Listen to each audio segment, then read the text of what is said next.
Hello, everybody, and welcome to another bonus episode of the Jurassic Park Podcast. I'm your host, Brad Jost, and we're here to discuss Jurassic World Camp Cretaceous with two of the executive producers / showrunners on the new Netflix series. That would be Scott Kreamer and Aaron Hammersley. I was very excited to bring them onto the podcast today. You know, between the two of them, they are known for producing such titles as Kung Fu Panda, Legend of Awesomeness, Nickelodeon's Kids' Choice Awards, Star vs. the Forces of Evil, and Scare Tactics. And of course, Jurassic World Camp Cretaceous is the latest to add to the list, and it's a pretty good one at that.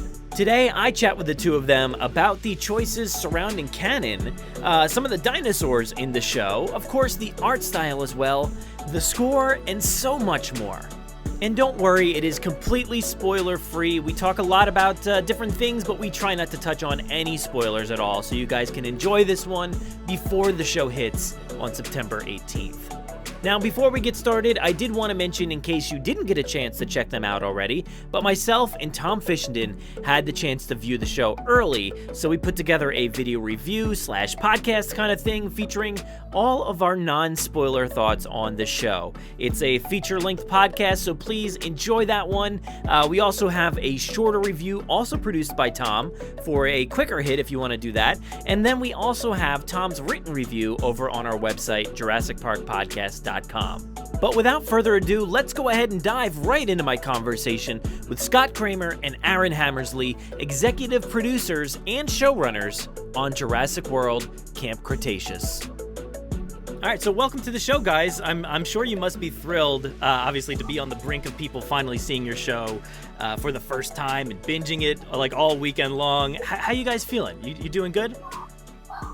Yeah, I mean, we've been on this thing for a couple of years at this point, and so to finally be this close to other people seeing it, yeah, I'm excited.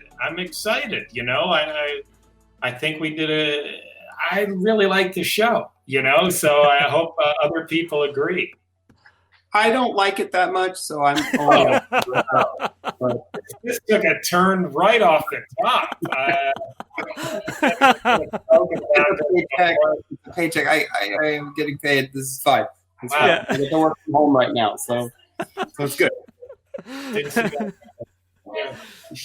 Awesome. So I asked this question to each and every person that comes on the show. It's very difficult, so take some time to think about it. It's a very serious question.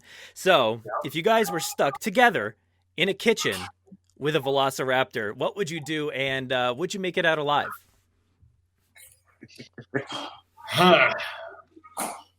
I would probably go for the ice cream right away.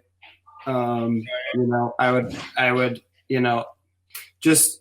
I think they had mint. Was it mint ice cream that they were eating in the not in the kitchen scene, but after? Yeah, that's even too deep for me. I don't even know. Yeah, I always thought it was mint. I was right. like, oh, that looks really good. It was like half melted too, but I probably, it's like last meal. I'm gonna have my last meal, and it's gonna be mint ice cream, I think. So yeah, I guess I'd probably trip Aaron. Either the raptor is going to take out him, or maybe slip on the ice cream, and then I'm probably going to, I'm sure we'll have a meaningful look, and then I would run away. Yeah, one of you's got to be bait, so I guess it's got to be Aaron here. Yeah, might as well be him if he's going for the ice cream. Yeah. Right. You trip me, I eat the ice cream, I watch you leave, and I go, clever guy. Yeah, there you go. Yeah. And that's why you guys are showrunners and executive producers here. So I like that. So tell us a little bit.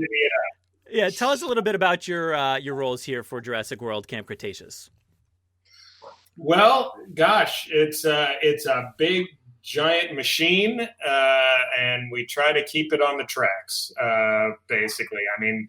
Aaron and I have worked together before. Back in Nickelodeon, we were on Kung Fu Panda, Legends of Awesomeness. I come from the writing side. Aaron comes from the art side. So there's just a lot to do. So it's our job to sort of put all the members of our amazing crew of our team in a position to succeed, and try to make some good decisions along the way. And hopefully just keep it going and come out with something that we're all proud of. Nice. Yeah, I always think of like executive producer and like supervising roles is like you're the goalie, and you sort of have to set parameters for like what things you can and cannot allow inside of a show in order for it to like stay on the mark tonally.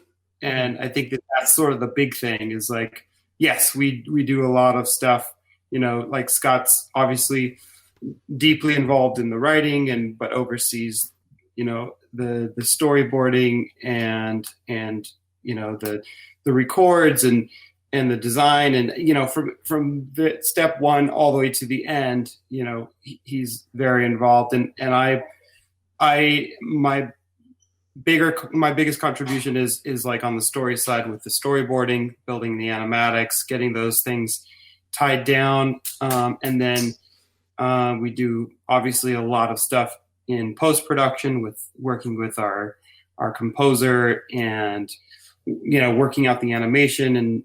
And it really is sort of like you're just a goalie all the way through the pipeline, making sure things are feeling like the show, feeling totally correct, Yeah. So with the, you mentioned some of those constraints and stuff that you have to deal with. Is that easier or harder when it comes to something like 8 episodes? The show has 8 episodes, right? So does that make it easier or harder to kind of narrow down? Well, it's less about the 8 episodes and the fact that this is Jurassic, I mean, I really want to, first and foremost, this is a crew full of fans. Like before any of us worked on this show, we were all pretty much all fans of the show. So, job one is really not to mess it up. And so I think we spent a lot of time trying to get it that way. We're trying to hit the tone of the movies. And so that's not easy to do. What is nice is you do have 8 episodes just coming from the story side. We've really tried to focus on these characters and having 8 episodes to see where they start and how they finish is, it's nice having that kind of space. There are plenty of times where it's like, wow, it'd be nice to have 10 episodes. And other times it's like, 7. But yeah, so there is a lot, but it's fun being able to tell that story over time, I guess. Yeah. Well, that's a nice transition because a lot of the pre-discussion, leading up to the release and everything has been about the timeline of the show. Like, when does it take place? Is there anything before? Is there anything after the event of Jurassic World? So that's been a huge discussion point. So how did you go about narrowing down that timeline to get it where you have it now? Was that something that was kind of difficult? Well, I mean, I think Zach Stentz, who originally had the idea for the concept, who wrote Thor and X-Men First Class, I heard him put it. It's like the writers, we basically went over the movie Jurassic World as if it were the Zapruder film, and like frame by frame. What doesn't make sense? Where can we insert our characters where we're not breaking continuity, but where we can intersect with the events of this film, and also wherever possible, give a nod to past films. So it was just a lot of like legit. Sorry, there's my dogs. Figuring out logistically what we could do, and also, what are the big ticket items that we want to see that we've seen in the films? What are some stuff we haven't seen in the films? So it's like a big jigsaw puzzle almost. But, when the writer's room, we had maps of the island all over the walls. We were constantly watching the film and constantly just trying to figure out what made sense what led to we didn't want to break the canon. We wanted to be as true as we could. What has been established previously. So yeah, it was a lot of watching Jurassic movies and talking a lot. It sounds pretty good in retrospect. So. Hey, I get it. That's exactly what I like doing. So, yeah. Exactly.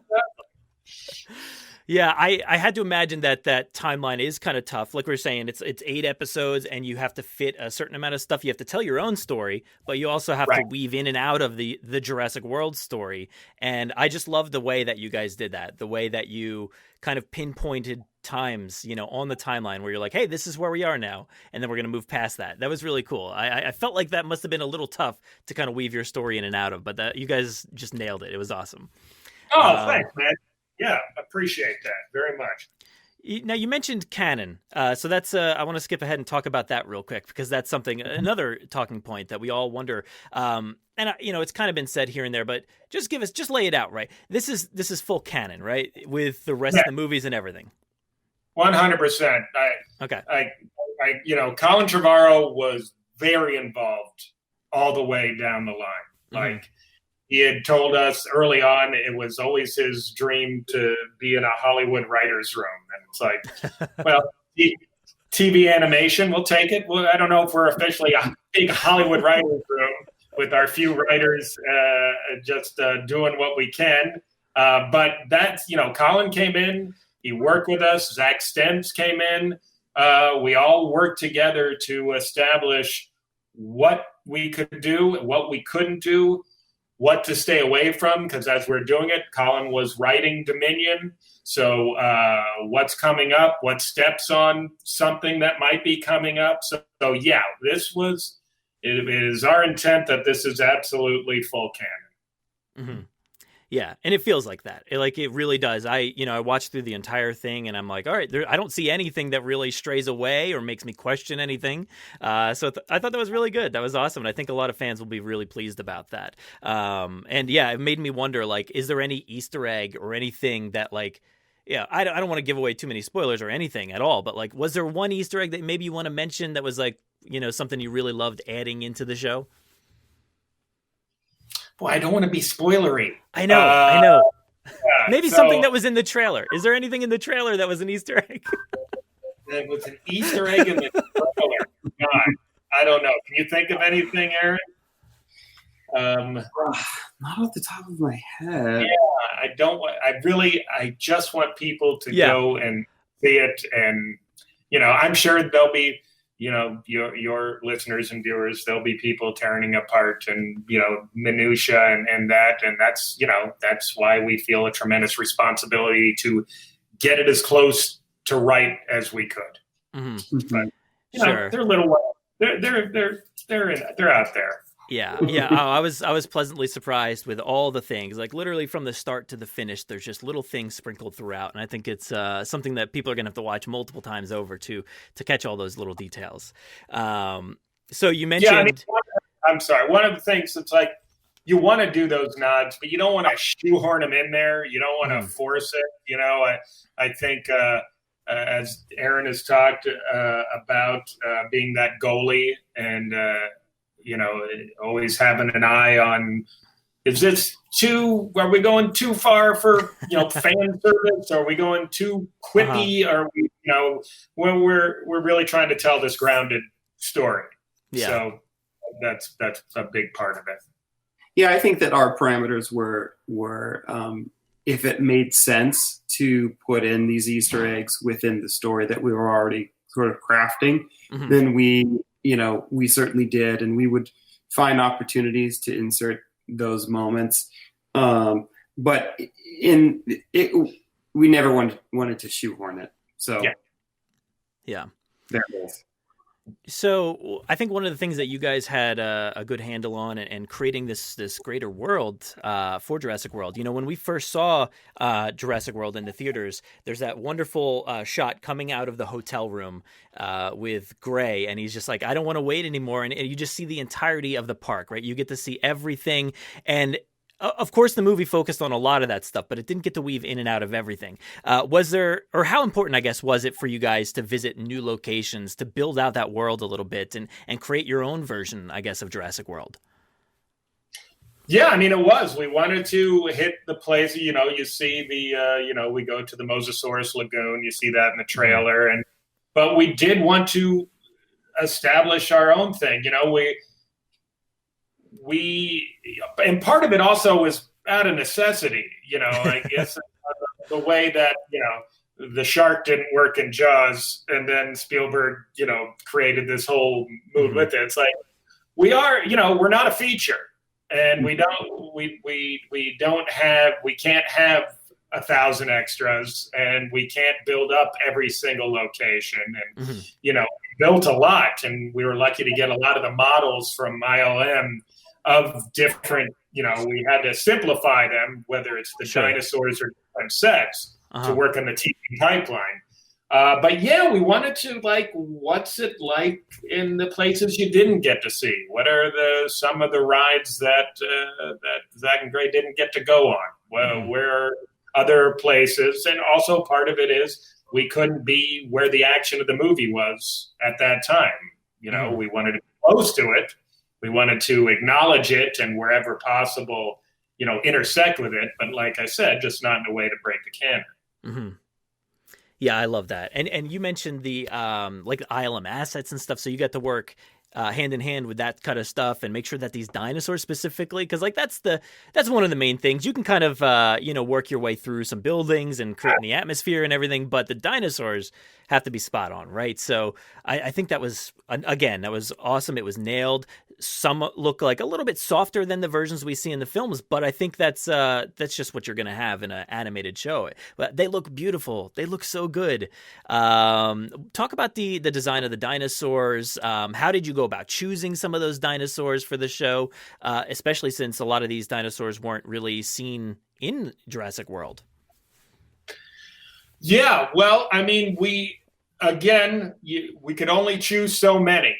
So, we got ourselves a Brachiosaurus because you want that, but we got Brachiosaurus, so we can't also do an Apatosaurus. You kind of had to pick and choose from the different types of dinosaurs that are out there. So, as far as the designs, we did start with the ILM models, and then our amazing design team just basically built them from the ground up. And they were a little stylized. You can see that the eyes are a little bigger, or maybe some of the features. Wouldn't you say that, Aaron? Some of the features are a little more exaggerated, but yeah, they look pretty good. Yeah, I mean, I think actually the biggest thing that we did was just like sort of a simplification pass. Just because, the amount of textures and surfaces, it's just more than a TV production could handle. But I don't think it's that noticeable. I think we found a happy medium where we were still able to keep the fidelity of these dinosaurs, but just a slightly simpler version of it, which I think actually helped as well. Because, when you have more realistic dinosaurs with the textures and the anatomy, marrying that with the character designs of our humans, you have to be really mindful of that. Because, the real danger is with the human characters, you can get into this uncanny valley territory where things look so close to being human that our eyes just sort of reject it if it's not perfectly animated. Mm-hmm. So the attempt was sort of marrying these two worlds, which is, the design of the humans and then the design of the dinosaurs. So in that regard, we tried to keep that in mind. And, with the dinosaurs, they're a little simpler and Scott was saying, slightly larger eyes and things like that for the expressiveness of characters. And then with the humans, it was just exaggerating facial features and that sort of thing. Yeah. I mean, one of the nervous things I remember going back was we had these realistic, dinosaurs. We have this realistic jungle. Mm-hmm. And then, so we had all that. And then we're creating these stylized human characters. We don't necessarily know if it's going to work. Like, we don't know if they're going to feel of the same world. And I'm not sure what we would have done had they not, because we were down the road. It's like, well, this kind of has to work, and yeah, exactly. But that was it's like I just remember keep asking, like, okay, when are we going to see Darius in the jungle? When are we going to see Brooklyn next to a raptor? So luckily, it ended up working out. Thankfully, yeah. I love that. Just the way that everything blends. It's so seamless.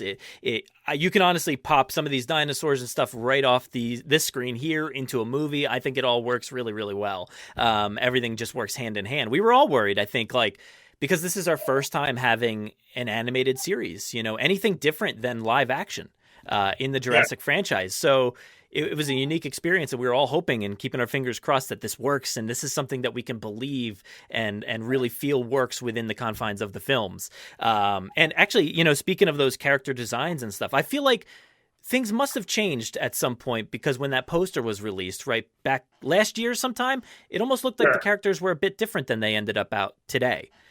Yeah, they were. I mean, a lot of that stuff is just straight up concept art. Okay. Mm-hmm. And, so... that was before we got into modeling or into CG or anything like that. So that was definitely more cartoony characters, and some of them, some of the ethnicities there changed. So yeah, that was concept art that people liked. Then so they put it out there. I mean, there was the one that got the raptor. That was kind of the first teaser that got out of the raptor coming toward. Well, that was an animation test, and then people got really excited by it. Oh yeah, and then like, okay, well, now we got a teaser. So it's like a lot of this stuff is just pre-production that we wanted to get out in front of the fans. I think that was a funny moment, actually, was when we had finished that first test, because it just takes so long to animate and composite and all that stuff. And so we got that first test and we were like, oh, this is great. The jungle looks so good. And watching the raptor, like how it was being animated and just the atmosphere it was creating, we're like, oh, this is so good. And then, we showed the executives and everything, and they loved it so much that all of a sudden it was like, oh, we're releasing this. Oh, it's on the internet. Yeah, this is happening now. So that's amazing. Yeah. And speaking of the animation, just a big shout out to Dan Godinez and his team, who have done just masterful job in getting the subtle acting out of the dinosaurs, as well as the human characters, where we've been able to do a lot. Even though I'm a writer, if we can do something with as little dialogue as possible at times, and you can't always do that if you don't get that great face acting from a character, and we've been very, very lucky to have Dan and his team, because we've been able to achieve that. Yeah. I loved the way everything was blended together. It all looked so good. I want to go to the dinosaurs again.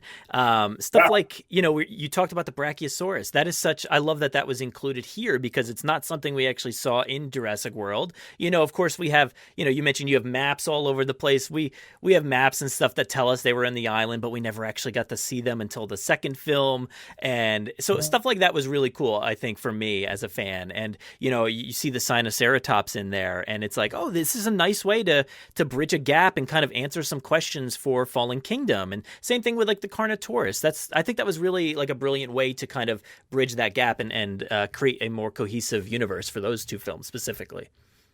Oh, well, cool. I mean, we were definitely keeping that in mind. And like I said, we're limited in how many dinosaurs, ideally you'd love to throw them all in there. But we did, and we definitely that was the choice to do Sinoceratops was to marry it to Fallen Kingdom. Absolutely.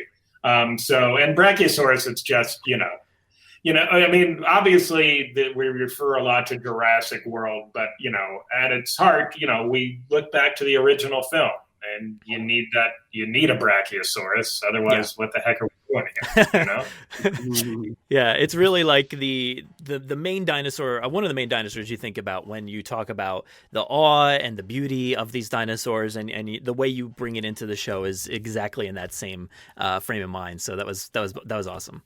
But I got to say, another dinosaur that's pretty cool, pretty awesome, I think, is Bumpy. Bumpy's amazing. Bumpy. Bumpy turned out to be so much cuter than I could ever imagine. Like we love Bumpy, and again, you're walking a line because you want. It can't be Scrappy Doo. Bumpy needs to still be an animal. I mean, it's tricky with all the dinosaurs because you don't want to anthropomorphize them. You do want them to behave like animals. Bumpy. We kept saying, okay, well, I guess this is our baby Yoda.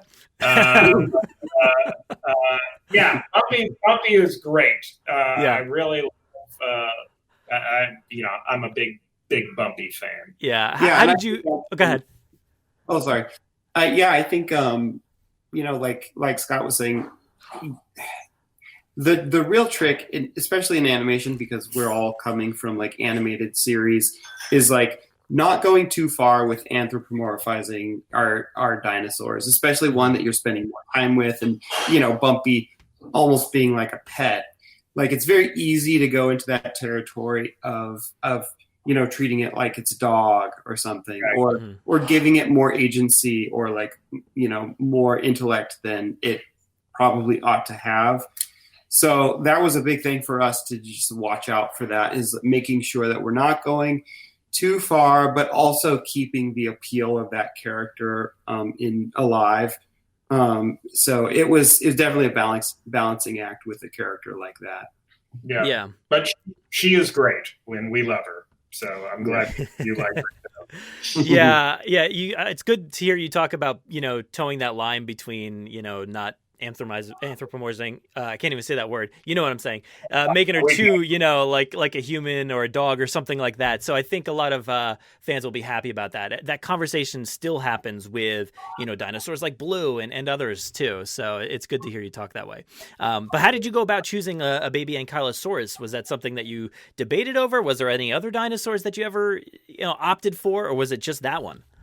You know what? I mean, again, Zach Stentz predates both Aaron and I on the project. So when I got involved, you should get Zach in here and talk to him about it. But Bumpy was always a baby Ankylosaurus, and then we love the idea about the asymmetry to set her apart. And I wish I could answer that one, but we saw no reason to change it because she's pretty great.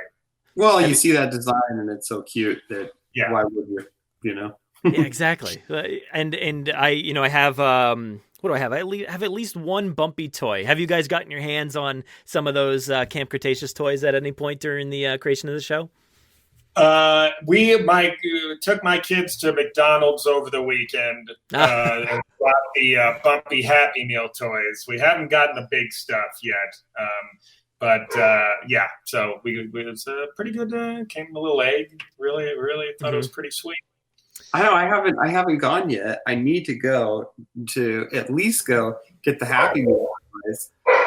But I've also seen like Scott, you sent us an image of like the displays at Target. That there's like already like a ton of toys out there, which is really a little bit surreal because I've never been on a series where they made toys based off of those characters. It's just like it doesn't happen that often. So seeing that My little brain can't actually fathom that. Yeah, well, I mean, we got our Happy Meals on the way down to Sunset Boulevard so we could eat our Happy Meals and look up at the dueling billboards on the side. And this is like, this is I've been doing this a long time. This is all new for me. This is like a really, we're not in Kansas anymore. Well, that's cool to hear. You know, when you guys are working on all this stuff over the years, you never know from somebody on our side, like, is this new? Is it exciting in that way? So that's really cool to hear. And I've gone to McDonald's a few times, tried to get those things. I actually haven't found the toys yet. I keep getting the books because they're doing books and toys too. Right. I mean, I had gotten Bumpy, and one of our directors, he and his son just went down and got a Toro. So, oh, nice. Might want to head out maybe after we're done here. Yeah, and the Mattel stuff has been amazing. The stuff that Aaron was talking about, the big sign in Target, like walking into Target and just seeing that display, having Jurassic have some love is amazing. Seeing that stuff out and about. Yeah, and it's really fun. Our cast are just great people, and they're so I'm on this text chain with them, and when it started coming out and the toys started coming out and the Target things, like they're all losing their minds about being a part of this thing too. So that's like amazing. I said, from top to bottom, we're all fans first, and it is surreal. It's really exciting.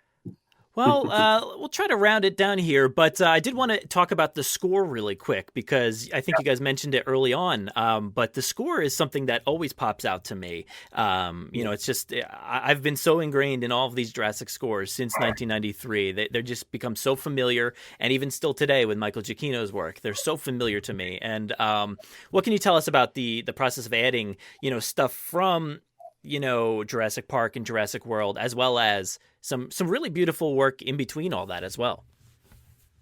Yeah, I mean, if you don't have the John Williams score or the Michael Giacchino score, you don't, it's not Jurassic. It's not going to feel like there's, I've seen some of these episodes, I don't know, 20, 30 times. I still get chills when I hear it. And we actually, our composer, Leo Byronberg, did I pronounce that right? Is it Byronberg?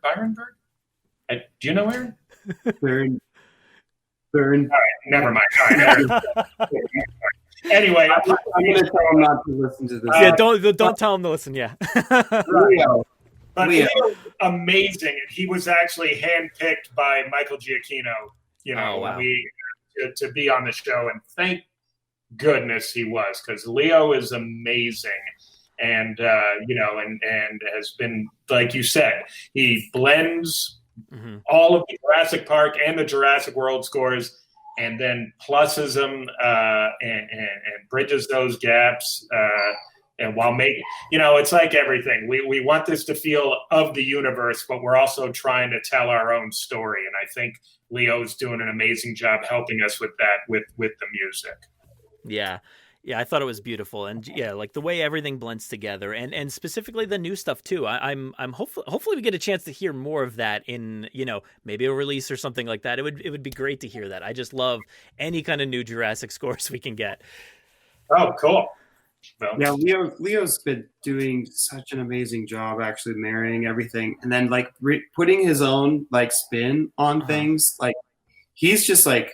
He's a genius when it comes to like marrying these things, and then like the stories, we have to branch out a little bit from the scores from from Giacchino, and but it's still, it feels like it's like right in the pocket of like feeling very Jurassic. And there's one particular episode that I think was just scored so beautifully, when we go down into the caves and we see these Parasaurolophus, and it's just like, I remember like when we were previewing the music, we got to that part, and he tried a few variations, and then finally he hit it, and it was just like, it felt like you were watching the original film again, because he just got it. Like, it was, one of the things that we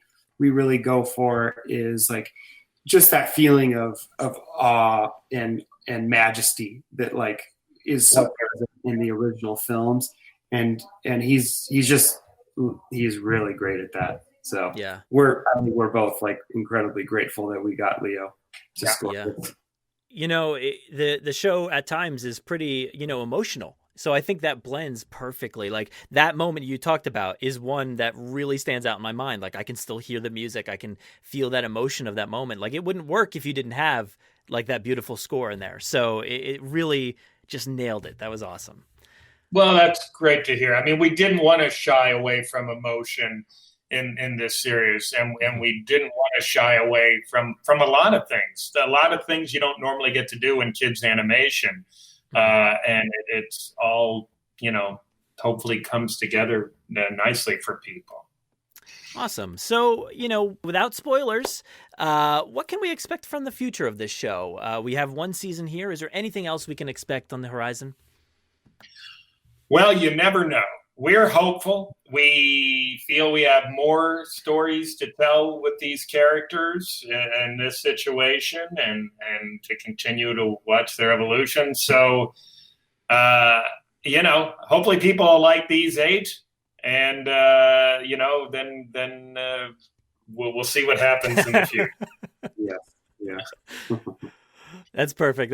So I'll let you guys take it away if you have any final thoughts or anything else you want to plug before we head out. Anything you want to relay?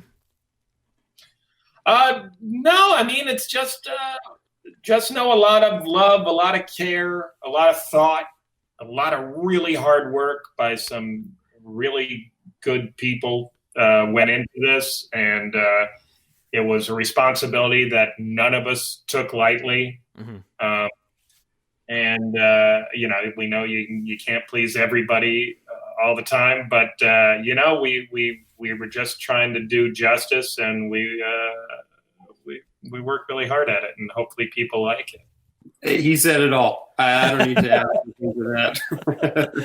Well, thank you guys. Thank you, Aaron. Thank you, Scott. I'm just so excited to officially start talking about this show in big ways and much deeper ways. It's going to rank up there with all the rest of the projects, in the Jurassic franchise. I think people are in for just a real treat when it comes to Jurassic World Camp Cretaceous. It's visually fun. It's emotional, like I said, thrilling, and honestly, I think it's everything that a Jurassic fan could want from, our first TV show. This is exciting. So a huge thank you from myself and everybody in the Jurassic fan community. So what do you say we go ahead and get out of here?